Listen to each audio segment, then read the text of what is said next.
नमस्कार आप सभी को। आज की कक्षा में हम जिस पद की व्याख्या करने जा रहे हैं वो पद है माया महाठगनी हम जानी। इसकी सप्रसंग व्याख्या करने से पहले मैं आप सभी को बताना चाहूंगी कि इससे पहले की कक्षा में हमने रहना नहीं देश वीराना है की व्याख्या की थी। अगर आप लोगों ने अभी तक वो व्याख्या नहीं देखी है तो आप सभी मेरे इस YouTube चैनल की पिछली क्लासेस को देख लीजिए, जिसमें आपको वो मिल जाएगी। आज की कक्षा में हम माया महाठगनी हम जानी इस पद की व्याख्या करने जा रहे हैं। पद की व्याख्या करने से पहले, जैसा कि मैंने पिछली क्लासों में भी आपको बताया है कि किसी भी काव्य पंक्तियों की व्याख्या करने से पहले उसमें सबसे पहले तो जो कठिन शब्द है उसको हम लोग देख लेंगे। परीक्षा में आपको कठिन शब्दों को नहीं लिखना है, आप प्रसंग लिखेंगे और फिर उसकी व्याख्या करेंगे और उसमें जो विशेष बातें उनको आपको लिखना है। तो शुरुआत करने से पहले हम इस पद को देख लेते हैं।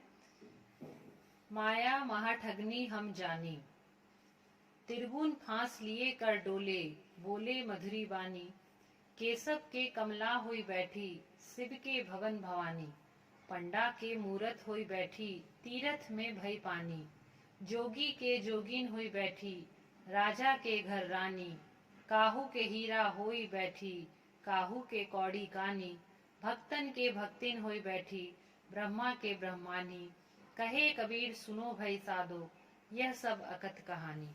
कबीरदास जी के साहित्य में हमें माया की बड़ी चर्चा मिलेगी और प्रस्तुत पद में भी उन्होंने माया के मिथ्या और मोहिनी रूप का वर्णन किया है। ऐसी माया महाठगनी है।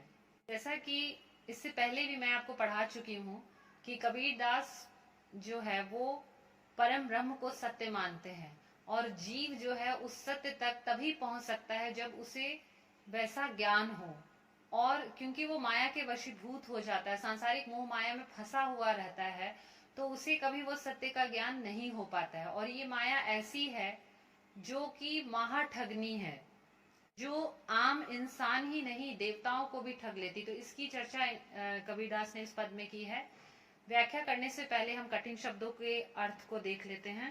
माया का अर्थ है सांसारिक आकर्षण, ठगनी अर्थात ठगने वाली, जनी जानते हैं, त्रिगुण तीन गुण त्रिगुणात्मक, सत्व रजस और तमस, फांसी का अर्थ है फंदा, कर यानी हाथ, डोले घूमना, माधुरी मीठी, केशव विष्णु, कमला यानी लक्ष्मी या कमला, शिव शंकर, भवानी पार्वती, पंडा का अर्थ है पंडित, मूरत अर्थात मूर्ति, तीर्थ यानी तीर्थ आदि में, जोगी का अर्थ है योगी, जोगिनी यानी योगिन, और काहू के कौड़ी।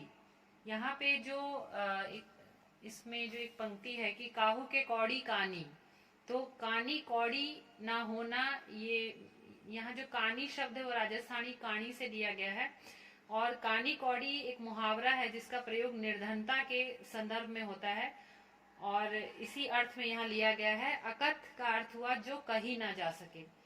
तो अब आइए इसकी व्याख्या की ओर चलते हैं।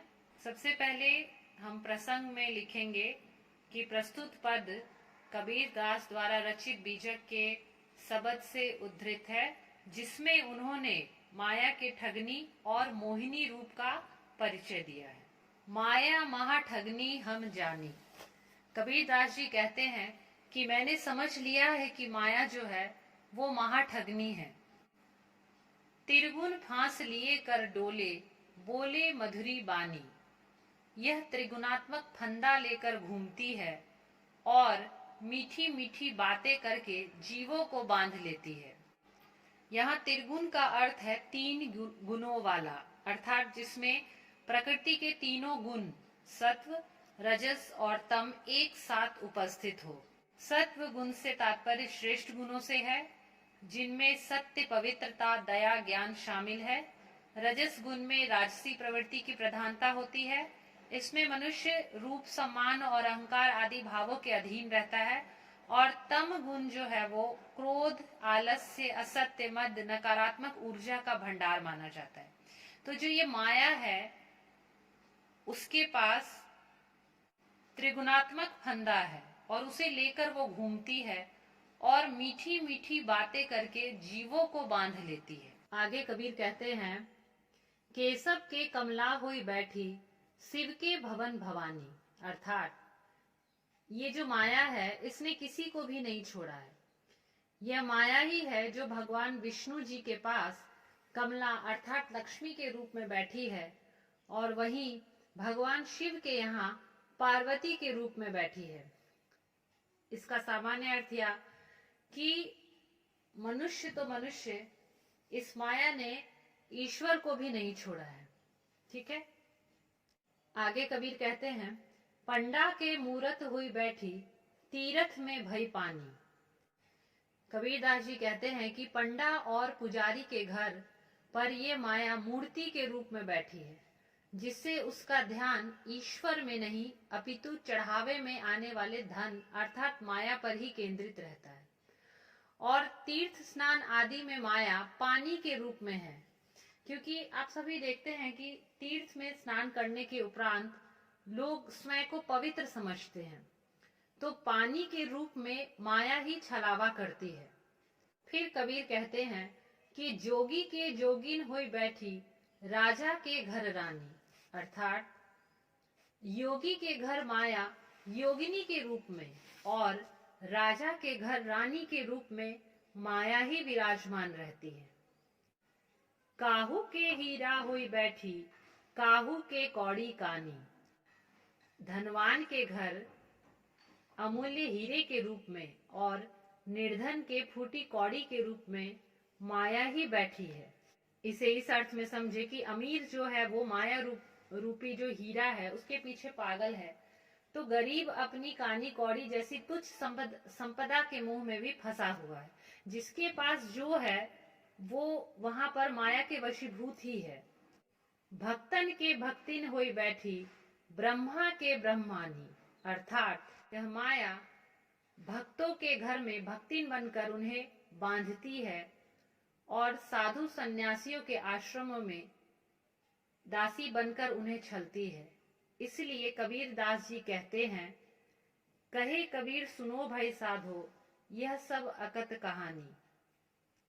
यह माया महाठगनी है जो हर जगह पर बैठी है। इसके रूप पृथक हो सकते हैं, माया को समझने की आवश्यकता है। माया के इतने रूप है कि इसकी कहानी कहना संभव नहीं।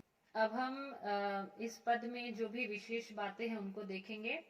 सबसे पहले माया को परंपरागत रूप से भ्रम के रूप में वर्णित किया गया है।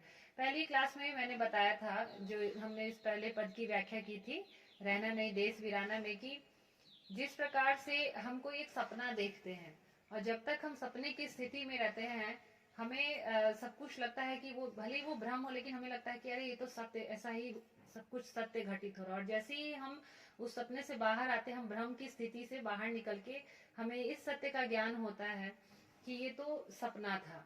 तो उसी प्रकार से ये माया है, जब तक हम इसके वशीभूत रहते हैं हमें परम सत्य परम ब्रह्म के बारे में हमें कुछ पता नहीं चलता है। और जब हमें उस परम ज्ञान का पता चल जाता है तब हम इस माया के चंगुल से निकल जाते हैं। माया को महाठगनी कहा गया है।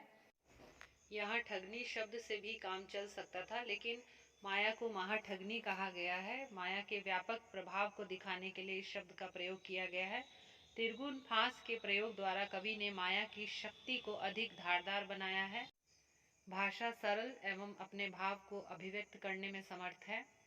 शब्द और नाद योजना ऐसी है कि हर आवृत्ति अर्थ की एक नई परत खोलती है। आगे की क्लासेस में भी हम इसके अगले पद के बारे में हम पढ़ेंगे। तब तक के लिए धन्यवाद।